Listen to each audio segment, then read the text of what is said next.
Faire égaux là, personnes sur Instagram, et ça stratégie là. Na kozonga ya peso suke. Si je me trompe pas, il y a une année Canada on est boto prêt. Côté na ba salle na ba raisonnement na côté na ba raisonnement na bino na talisa mais il y a talisa yo ke babatsaka tembe na technologie. Donc ça n'a rien à voir avec la technologie. Bon même affaire na politique wana ya ça mambo na bino ke ya ça mambo na ndenge na yebo ça ndebo ça ça wana boye ba ke faire bazo me mona libulu makasi.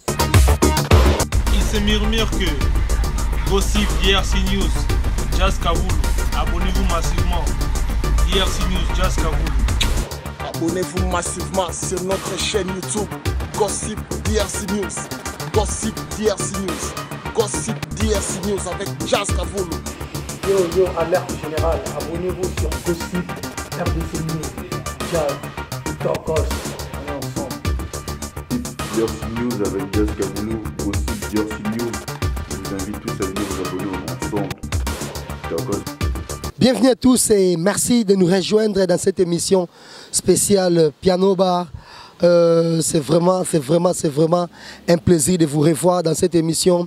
Et je tiens vraiment à vous signaler un grand merci à vous et n'arrêtez pas à s'abonner massivement.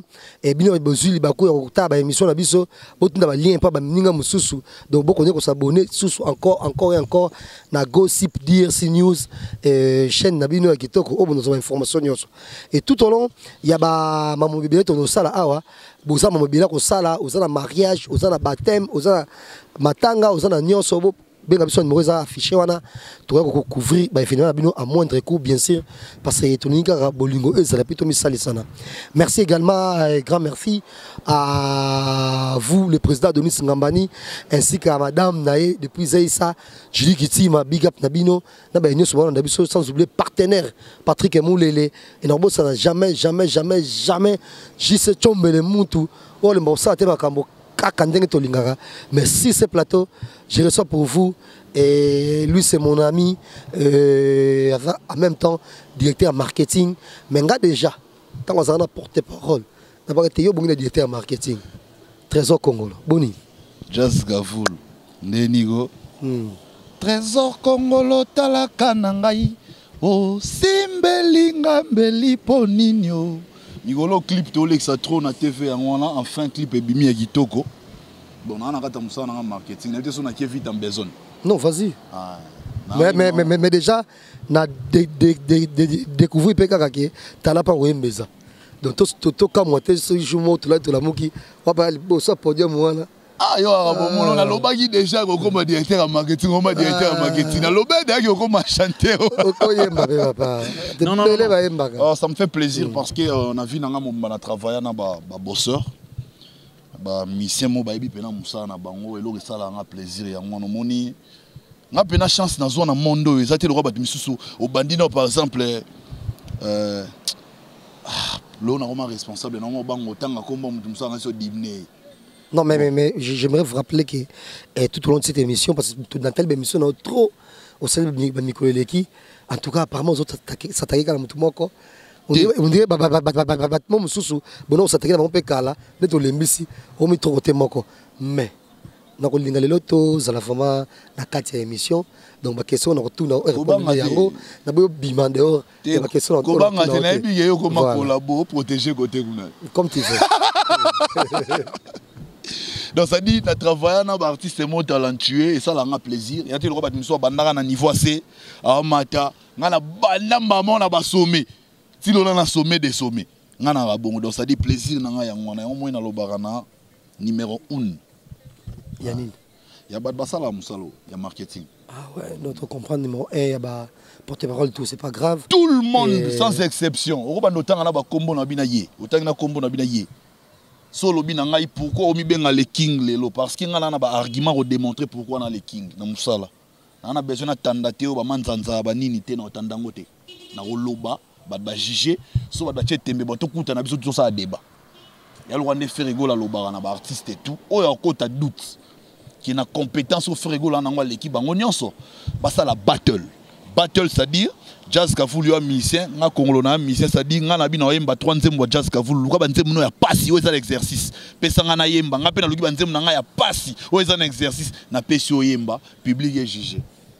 Wana pe na déplace aux arasir qui fait rigolo là aux on ça na tout na nzela. Mais je sais pas, et ni le biso bongo, en tout cas sans toutefois na meka ko passer à côté, mais déjà banze mobile pe ba interprétation faire ça la banze mobile kala kala que ce soit ba pepe kala banze mobile ça kala surtout moi entre lim ça na le bango oui lo et surtout bito mais quand même que comparer par exemple et banze moto ya taboulay na o faire yemba na o par exemple Kofi ayemba tant zongela ba réplique à taboulay laisse-moi te dire que c'est avec Kofi que c'était mieux peut-être ça au contredire parce que babat les temps bon bazou banze tout soit ayembi moi je trouve ba interprétation de yemba banze ba tout et n'a pas bien été.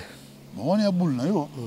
Nga lo ba boulot ba fan ba tutu ba lo ba. Ça dit tu vois, faire rigolo là tu ne peux pas l'aimer. Mais so yo qui voit na ye ozonga pena moto. Otalisi mozongi moto. C'est un plaisir que na Congo tous un grand chanteur ya boye. Au moni même ba balinga faire rigolo te bandima faire rigolo na mamboyemba. Vous se comprendre. Il a une très belle voix. Belle voix. Ça on le sait. Mais surtout on a mon question. En Afrique, il faut préciser. Il y a un concurrent dans le Congo. La génération, il y a Papa Wemba. Nous avons une voix qui toque. Ils arrivent voloko. Mais est-ce que le lot yo au Kanisi, celle qui a voix, et comme maintenant ni faire l'écolo. Apparemment voix karaté. La différence entre Bavion Tangemuni, Papa Wemba, père son âme à Kourou grand. Vient à Bisso les Rambo, Aza grand. Et t'en as une chance. Papa est mandé père son âme. Vient à Bisso donc, ça dit prospérité, longévité, m'embelé pour tous les années. Vieux on a tout, na ba grand tout, na ba artiste nion so même ba jeune, nga zo ba génération nion so confondu. Au moni ba fan ti musique, voilà donc ça dit non loba. Non a eu un succès. So zui bango nion so. Ba yembara ba voix na bango. Il est le seul quand il chante. On est taboulay. On est papa. Trésor. C'est ça. Artiste Pepe Kalega. Michael Jackson. Mais c'est qu'on a. Moi je fais de lui le meilleur. Ok. Voix Karapamba ça suffit pas. Voix Karapamba. Il y a une stratégie belé fait contre la carte. La stratégie au loba, yoka ba stratégie au loba, loba qui non à part voir faut qu'on a ba photo, si ça va photo té. Pour les mamans on photo té. Au cause na voix kitoko, il faut la faire mélodie kitoko, faut la faire instrumental kitoko, faut mais pas qui tam sur quel est cet artiste qui a déjà composé une chanson comme Trésor Chimba, pardon. Et par là, laisse-moi te dire que exemple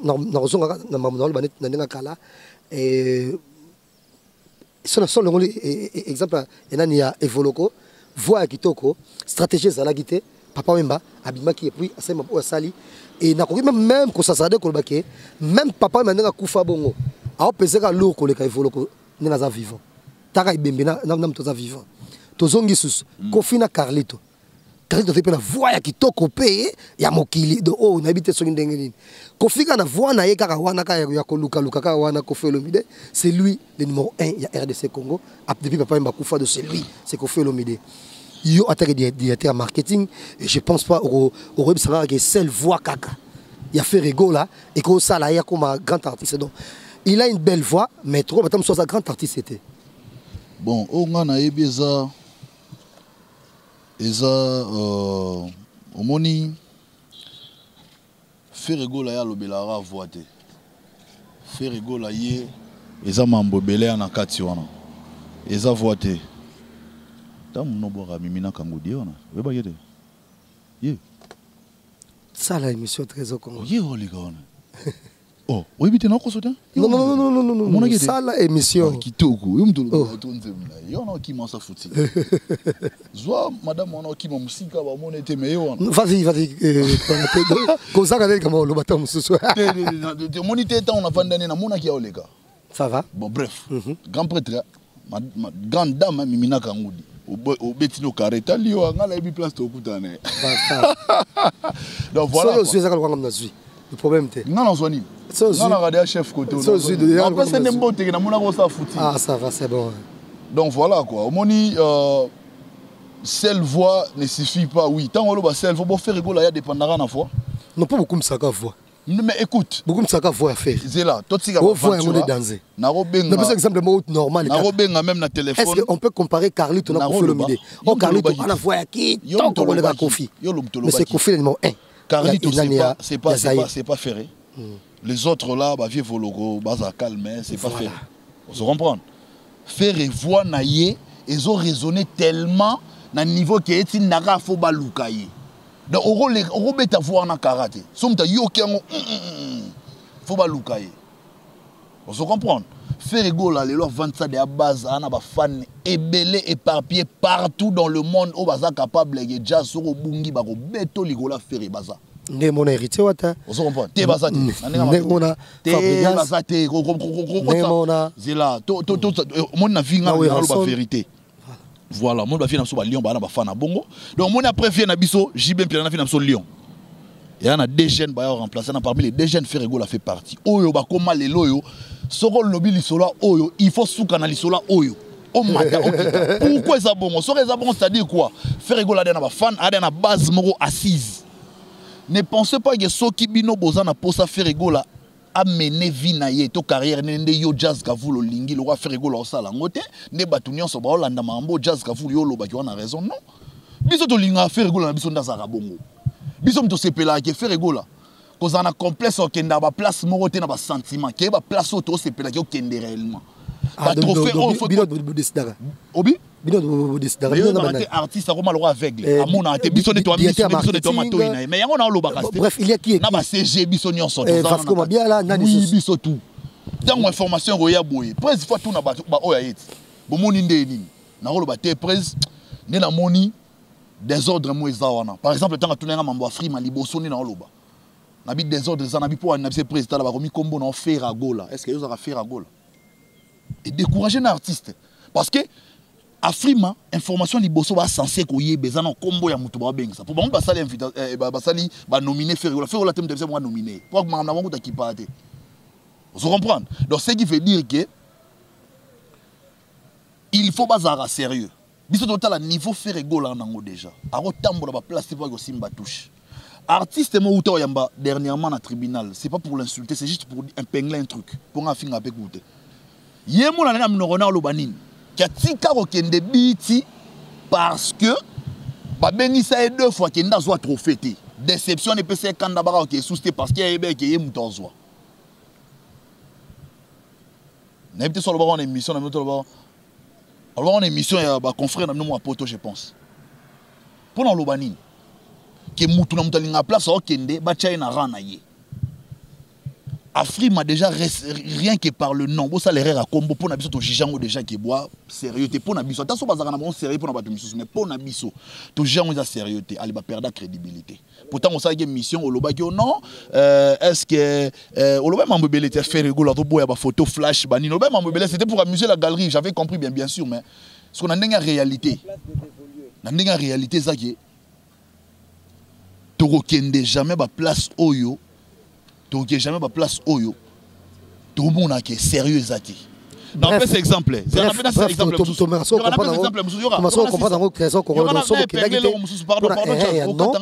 mais pas que pour banga bozoate non faire gola banga bozoate le dernier meilleur artiste africain à Canal d'Or Act 11 il s'appelle déjà Howard so eba jazz ça le roi ne tobeta ne ba joueur na équipe nationale pe ba mbote ne ba beta Coupe d'Afrique des Nations année au Coupe d'Afrique des Nations salamina Gabon année au Egoya kuna salama na Cameroun année Egoya kuna betamine Égypte et Zarabo pour na Howard de Rosara place morde sur Afrime ça c'est Canal d'Or Acte 11 il faut MTV Howard ezala il faut App Howard ezala na pe ce exemple monsieur App Howard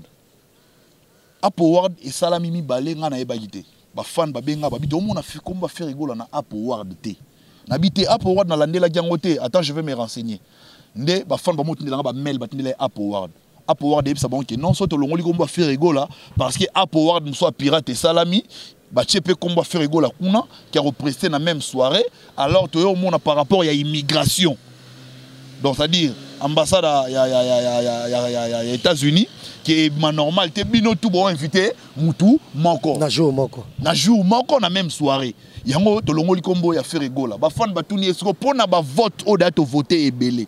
Qu'est-ce que vous allez faire? À répondre à fan que non, on va chercher à réparer. Tant on va chercher à réparer, c'est qu'on reconnaître erreur. Vous avez escroqué les gens, bah voter Ferregola. Bah vote on est sur les Zarambongo. Oui, bah il y a ça là contre les réseaux sociaux, pendant les réseaux de communication. Tu as une image, moi, c'est pour te faire ça. On annoncer qu'il y a rendez-vous à Poirad et qu'il y a Rosala. Il y a un assis à casser raisonnement. Vous allez expliquer bien. D'ailleurs, on a ce là écoute normalement que cette fois-ci fait le même bilan qui toque la Takawana et ça se sera plaisir tout le monde a azoité na tapis rejoindre. Donc c'est en gros on ne souhaite pas c'est pas ça qui est comme balongo comme on a. On a ça. Tant on a que pour on a tellement curieux na qui na bi prise. Ba fan balé la Upward mo so mi balé o ya pirate. Na ndenge ma beti na loba réponse après c'est ngate pour na léser ba misusu té. Mais au Ferregola qui yango na ndia solo. Parce que au Ferregola okende ba congolais baza à part congolais wa vanda na Congo ils a Ferregola les restes c'est Nathalie Makoma à diaspora na Fimoso Soleil so na nyango wana mais au penage mbiaka ya Congo ya Ferregola les restes c'est très ba mindele. Bon na oyo Upward do bino boye bi ya mipiku batandi ba congolais boye na ba petite na biso musuna ko ba sala te ba preuve te ba se retrouver kuna ba ono mine bango. Yango na lo ba mona te comme nango ba bêtise comme na so ba aventure. Ba tu ba sala no ba preuve te da ba na mine. Yango na ozela boké bozwa toyeba original la pirate yeba na wapi très fait congolo je pense que Ferregola okende yango na ndé original na préciser je pense que yoza mutumoko depuis kala o réfléchira très bien o mutumoko bulaka penza et na ko sepela au jour des à venir o me un tout petit p ya ko changer p et ça il d'ailleurs tout ba passage dans la télévision.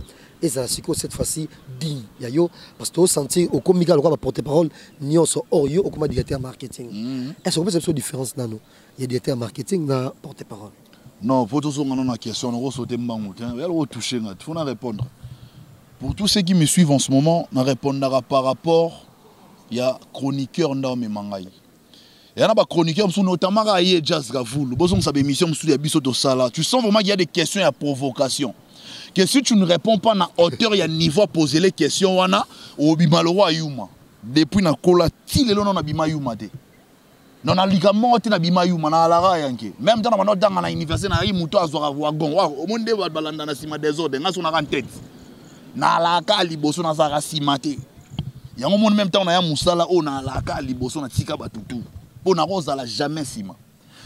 Je ne suis pas comparable à la porte-parole. Ngaïna j'aime badbalanda ba propos nanga. Même son a chrétien, mais l'année chrétien, il y a une vérité, par la vérité en akati. Moi, je suis contre ba chroniqueur au balingaro yambi biso, au bandi au piéger biso, soit au bandi au provoquer biso. Ah, koutunde zawana, l'autre là, koutou abi kouta legrana, patron na yo Ferregola. Tu t'attends qu'il na répondre ndé. Qu'il na boudé question na ba rien wana mambalu kouta to sei monter, na répondre na ndenge yo provoquer ngai. Alors Koloba trésor bon ça te fait ngana rande ni ngala ndande bino boala même na dans bando ça jido na pese exemple mo boy tant to sala to bunda randori ba attaque nyonso yo sanga yo ngapi na bando sala donc yo yebi attaque ni ngana bombelio donc so betinga rai gauche na contrôle na rai gauche so betinga uchi mata na contrôle na uchi mata o soto makiko minanza nyonso yo sala tant yo so otiga la libre o pe mo raisonner ça sous mouvement ni so ngana beto o ya ngande place okoya. Donc nazara sentir vête maintenant betana banoir pour na ramayele na perfection ça dit ngai sori ou attaquer ngana zong c'est l'attaque na yo mo pour na lobanini j'aime au monde de l'onde mission toke na ngodu boende na lingara so minga du toke na biso du apa mozaka agité na va agité na répondre yo ah vas-y et fait lobeli nani et lobeli pe comme je ne faut yo landa marambo ngana loba o ngana loba loba na soka vous comprenez alors ce que lobi quelle est la différence entre directeur en marketing n'a porte-parole. Normalement, porte-parole a mouta a expliqué mingité. Porte-parole a ça moutou oyo a répondra na ba question on va poser simplement. Et pardon, la question on va poser simplement et puis aye na message moro normal. Oyo ba pesia loba. Genre. Donc yo ba bi va porte-parole o me mama loba. Ngai si na Upward tout et tout. Oui, oui, un petit exemple à porter-parole. Bonjour, Ndeza Boye, j'ai fait Regola, ok, na Apoward, na date Boye, surtout longo, na tourbe ta concert, na date Boye, merci, au télémoqué. Ah bon, maman, banga poké. Et comment on a la mode? Mais ce que le directeur de marketing a expliqué la politique et entreprise. Toutes les questions sensibles, on a censé royeba. Pour nous, on a expliqué politique et marketing et zanga. Faut tout nanga boter album na bino wapi ndenge nini place au porte-parole limité nga na rosa limité té et normal té son normal limité c'est que na zone porte-parole c'est ça fait de la différence nga na limité je réponds sur tout on se comprend mais porte-parole wabi c'est que kende so kutena jazz au lobaraka ABC so ra yefo lo wapi ABC so ra baxi D c'est que yemuro alongwe boulot au moni avant na porte-parole avant na kileka TV fona tuna Nena ok boy na loba nini. Léon a tout na sous de bon de chef. Bangon de fois tout nanga. Kende to ok boy to loba nini na TV. Ah nena sola gina presse Jeza boy. Vous comprenez? Donc je ne dépends plus d'un directeur en direction marketing. Je dépend directement si on a moro Jésus. Mais quand tu es porte-parole, on dépend de la direction marketing. Bango bayo ki o leader on va quitter ici. Nasi. Tant on a so chef na tout na sunani. Et moi, je suis au pouvoir. Et déranger dans tout le monde habité. Oui, ils ont balé bien sûr. Mais oh, on a un original. Oh, on a mis balé ça mouton ça y na kata au pouvoir d'original. Alors moi ça lié. Donc est-ce que c'est ça la vérité. To kataké les rendez-vous est pris. Donc si faire Regola sauf imprévu faut kende. Déjà si je me trompe pas dépasse ça là mouvement na moko et c'est une grande première à Okita dans la States pour la na limite to ki non ndenge ba c'est une grande première ba bilo lo ba wana na limite ça la actualité mon lo ça gravité na linga tout monde normal non mais normal mais to parce que tant on fait rigola bando Québec parce que vidéo na biso émission na biso batala ngoti na États-Unis d'Amérique non ça problème ils ont te belé ba tout bas c'est la faire rigola ils ont te belé batala yika na clip vidéo ou carrément batala yika ba na koyeba boy ya on ba c'est qui est rare cher c'est comme mon mbali boso plaisir ya moi c'est qui est rare cher yo nga ba monnaie combien de fois au moins ils sont qui pesi comme trop ça n'est pas succès ça n'est pas succès ça pas ne ba bengele kuna bah moi auto les capé fa qui na soirée de gala moi je sais pas ni ngo simba qui était toujours aux États-Unis d'Amérique mais trésor congolo tout à l'heure on dit ici facilement bah Gamopao bah Wera au Lion et moi changement stratégie non yo boule penanga penana ko fanda pona bungi la fina absolument na ko bungi la fina absolument en aucun cas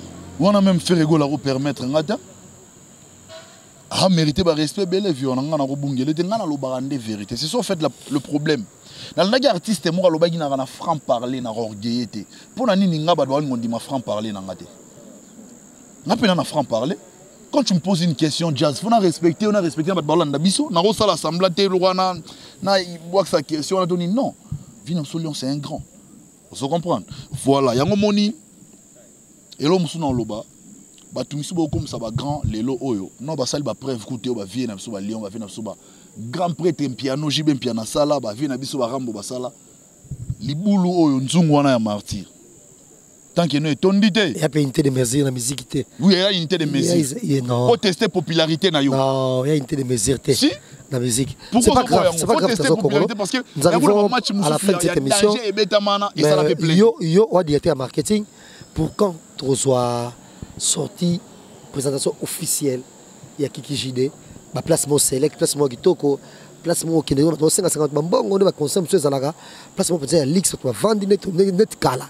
Tu vas conseiller à porter-monnaie, ouais, $50. Et pour quand? Jusque là. Son avis pour bientôt, on a rendu tolo batika tolo ba.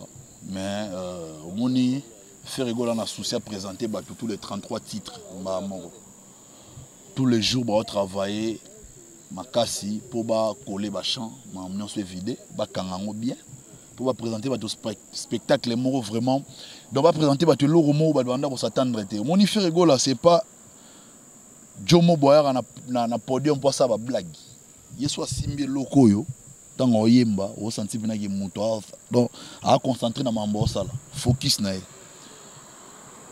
la différence na comme on a réponse au Luka la différence entre faire rigolo là na ba artiste msuebe zaranine na be mission na bino kaka na landi artiste mo lobby na vidéo concert 1 heure du temps après na lagi de na ba Instagram na ba nini donc boulot na yango na focus na yango na Instagram so faire ego la focus na la perfection ya boulot ah ni na imba boy na mo lo na koma été placement boy prochainement na sala ngo boy nzembo wana faut na modifier au moins focus na vous comprendre la différence entre les deux donc tant il se donne dans les réseaux sociaux ça dit au travail popularité c'est ce qui est important a bien on musala faire ego la yazo travailler ba nuance au travailler ba chant au travailler ba mbebele ba nuance non beka va voir l'écolo mais eux battez meilleur chanteur merci très mais rendez-vous est pris rendez-vous est pris pardon au monde babiloro au monde babiloro otiki muta lobate yo lobato kolekanga ngam na invité non mais beta maso na bino nani ya mais yama na lobata on ça a fait ba nuance na de concert sili a fatigué yembaki akeso travailler sur ma voix na loba mamba faire ego la pardon ko ta komba batu misuti po yo tanga ba komba batu mais dis-moi ça dit yo kana sisa pardon tika na loba ozala Zalara au milieu du village. Nazalaki na concert il y a les palais. Très bel concert, ezaki concert mokitoko, c'était vraiment bien. Quand nga yemba ki wana apita ki tsaka c'était très bien. Là na sepela mo so sala ki jour wana. Apita concert sili. Ah mais la maman ita c'est ka baninga te. Amota susu. Ah frère masuboy. Quel boulimie franchement. Oh mais il faut comprendre l'été. Je suis en train de donner une différence entre Ferrego et Nabamisou Souana. On a préféré le système d'ailleurs, franchement. Il y a eu le bandon pour le pouvoir en faire Ferrego. Non, il faut le concert, on est l'équipe de place, il faut y avoir ça. Place, il faut y avoir ça. Vous comprenez? Merci de expliquer. Nous arrivons à la fin de cette émission. Dans Senga, on va un moment très capital. On va faire il y a Bino, on va retenir. Parce qu'on fait ça là. Et tout ça, on a un peu moins correction. Et ça ne va pas passer à part dans Wana. Nous avons un peu de mais on confirme qu'il y a un peu ça nous a un plaisir. Et tu transmets mes félicitations à Ferrego là. Et à celle qui a Gitoko. Non, transmettre les félicitations à Yote pour la gravité parce que Ferrego la bête à la musique a trop fêté. Ferrego là, ça la musique. Oh, on peut cet exemple.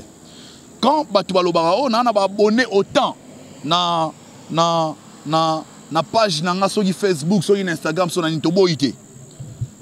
Tant que musique est calable, ça succès sans les réseaux sociaux. Bango soit arrive à starter. Bino a besoin de succès. Nabitan ba ça la no ba mission calable dans ça succès sans les réseaux sociaux. Non mais mon client c'est évoluer trésor. Tobo ité so mon client évoluer c'est évoluer ton zonga sous ce matin. So za na moi Ferrego là. Personne balanda na Instagram. Et ça stratégie là. On a terre à terre na kozonga ya pe susuke. Si je ne me trompe pas, il y a une année Kanandambo. Ah, on est beaucoup près. Côté na ba salle, na ba raisonnement, na côté na ba raisonnement na bino. Na Talisayo. Mais il y a Talisayo. Babatsaka tembe la technologie té. Donc ça n'a rien à voir avec la technologie. Bon même affaire na politique wana ya ça mambo na bino ke ya ça mambo na ndenge na yebo ça ndebo ça ça wana boye ba ke faire bazo me mona libulu makasi. Tout ce qui est évolution mokili pour la visibilité marketing faut ça lango entre je sais pas si faut la mambo le trésor congolais qui va Instagram qui va bonaboisa mabe non na lobby te qui a mabe na lobby pour ah ça mambo bien on a nous arrivons à la fin de cette émission on va pas à la fin on va l'émission au lobby tout na lobate ndeni ah même non pas me faire on dit misa bâtiment te yo kana nous raisonnement na ngai faut ça tolérant mon frère yo ko ça misa batu ko ça juge ko ça misa batu wa tolérant qui est il ne faut pas qu'on faire croire batou il faut kaka marambouana non parce que ce qui lelo oyo le Congo est commis à niveau par exemple l'ende tout le monde YouTube na pays belé qui est comme na facilité congolais talango ou yebike ba faire rigoler ba les artistes belé na ba vu on se comprendre aujourd'hui nous devons subir PR mon loi ya mboka on se comprend pardon devons subir marambo zo comme na mboka.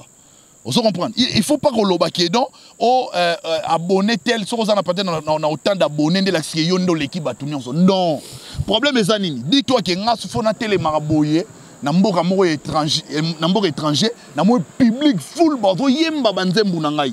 Et là comme il a fait rigoler et là comme il a pu artiste super Congo. Alors ce qu'on a to dimné Pour bino la moment on est bon na ba complexe on a bolinga complexe mais par rapport aux réseaux sociaux. Comme ça attaque eloko mo bimi o ezana évolution mokili.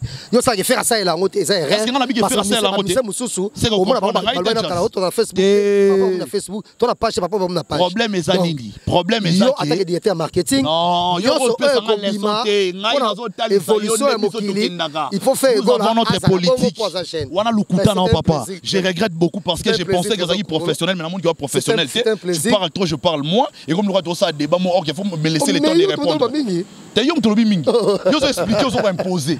Je t'explique Jazz. Au moins les lots comprennent les lots moi. Ngana ramaye. Pourtant formation ma émission. Na ramaye les formes. L'émission sa maladie. Vous comprenez? Non même pas le. On est tellement na so la fofa na parler. Donc vraiment comprendre que yo même toloba mingi. Yo toloba mingi. Tika na loba mon frère. O lobi ngapira loba. Un mot de la fin 13 ans. O moni so katinga banini mon. Loba kasika. Loba micro non. Pour empêcher ngana loba.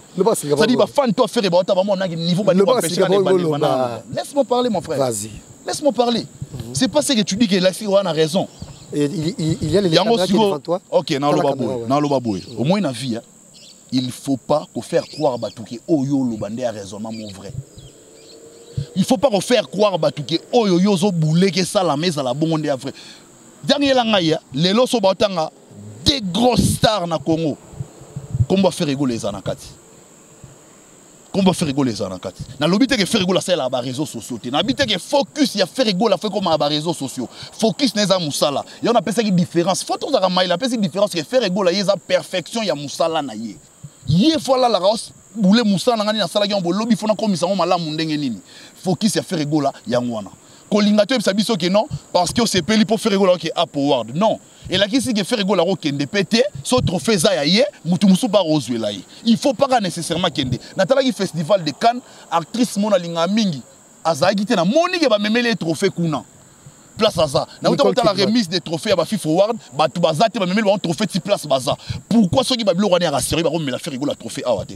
Pourquoi faut ba boya pour faire rigoler kende? Mais non, botika ko faire na actrice otangi différence ezali parce que azalaki mais si ça festival te azaki prix ya festival Nicole Kidman azaki prix à 70 ans azalaki te wapi azalaki na festival mais si ça festival te pour azaki 10 jours asaki 7 jours après toye siko na FIFA Award landisaki ye trophée toye na FIFA Award ba on na spagendo pesa ba trophée place bazala kuna kuna mo pena ke muto epo eye banaka data basali clôturer ba vote so clôturer ba vote eye banaka déjà que Moutoutel a gagné qui bon on va disposer to yortiki là yo voilà ba biloko ezaka sérieux bon ça va tout comprendre ça va vous avez fait toute une émission au critiquer faire rigoler parce qu'il a raté pendant que je suis en train de défendre et non expliquer ba fait tels qui sont pour vivre vrai ou nous empêcher ngai bon ça va que émission en tribunal bon lo ba qui fort au kaninga t'es na kanio t'es là défendre faire rigoler moi na biso j'ai les yeux partout je regarde et je vois na lobité que faire rigoler ça les réseaux sociaux à celle à réseaux sociaux à Snapchat naie à Instagram naie à na page Facebook naie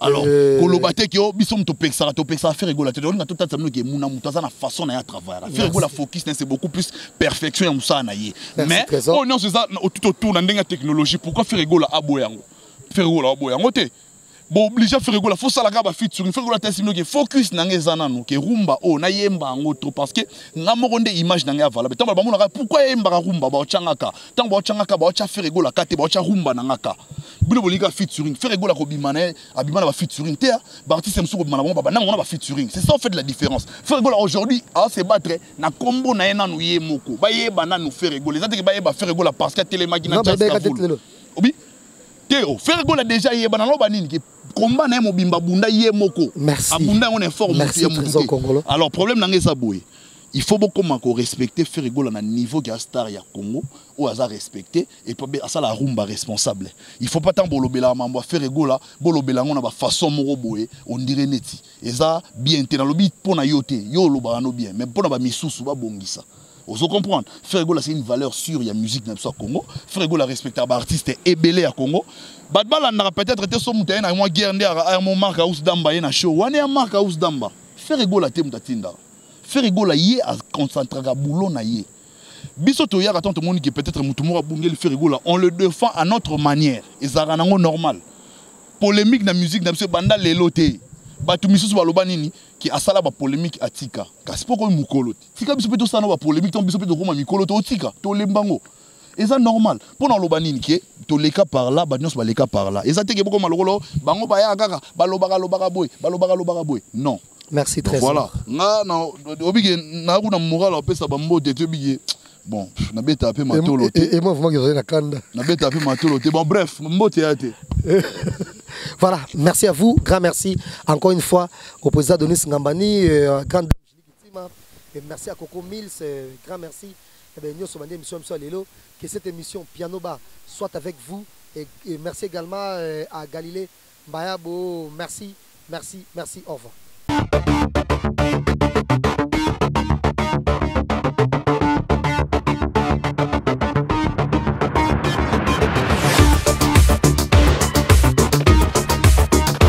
Il se murmure que Gossip DRC News, Jazz Kaboulou, abonnez-vous massivement. DRC News, Jazz Kaboulou. Abonnez-vous massivement sur notre chaîne YouTube Gossip DRC News. Gossip DRC News. Gossip DRC News avec Jazz Kaboulou. Yo, alerte générale. Abonnez-vous sur Gossip RDC News. Jazz, Tokos, on est ensemble. DRC News avec Jazz Kaboulou. Gossip DRC News. Je vous invite tous à venir vous abonner ensemble. Tokos.